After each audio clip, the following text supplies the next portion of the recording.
Талия Альгизовна, добрый вечер. Чуть меньше 2 недель остается до начала Казань-форума. О масштабе события говорит и число участников.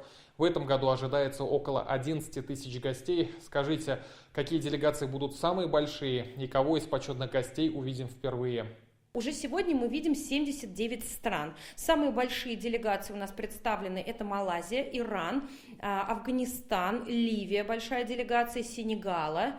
У нас достаточно большая делегация из Казахстана, из Индонезии, из Ирана очень большая делегация. У нас официальные делегации возглавляют в основе своей вице-премьеры и министры государственные из разных стран мира, да, это и африканские страны, например, Уганда, например, Ливия, там министры иностранных дел прибывают, еще ряд министров. Вот, например, вице-премьер у нас летит министр нефти Кувейта, это очень высокий уровень, хороший. Председатель правительства Кыргызской республики летит, национальный лидер Туркменистана Гурбангулы Бердымухамедов подтвердил свое участие. Как проходит подготовка с точки зрения инфраструктуры? Ведь мы знаем, что гостям необходимо предложить услуги по нормам шариата. Конечно, у нас есть и молельные комнаты, они застраиваются специально и дополнительно на Казань-Экспо, на основной площадке проведения наших сессий. Вот у нас есть 125 деловых мероприятий и конференций, там мы застраиваем еще на площадке дополнительные молельные комнаты несколько,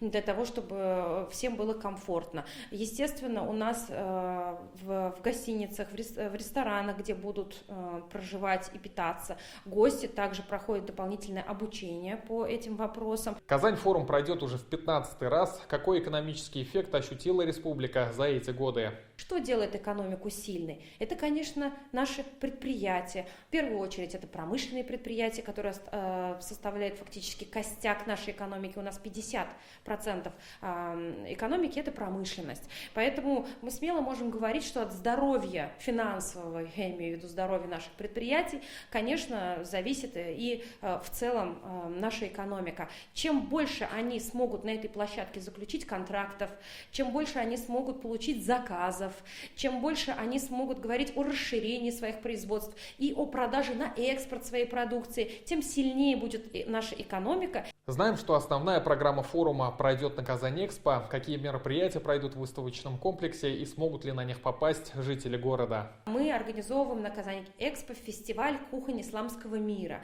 Там гости форума смогут попробовать кухни узбекскую, турецкую, естественно, русскую, татарскую, да, и другие. То есть там много стран принимает участие. Это очень интересное событие. Мы его будем проводить в таком формате впервые. Это 18 мая и 19 мая. Суббота-воскресенье, эта площадка уже становится открытой для любого жителя нашей республики. Туда уже могут и туристы, и наше население, любой человек прийти и попробовать исламские разные, так скажем, вкусности. Талия Альгизовна, спасибо вам за беседу.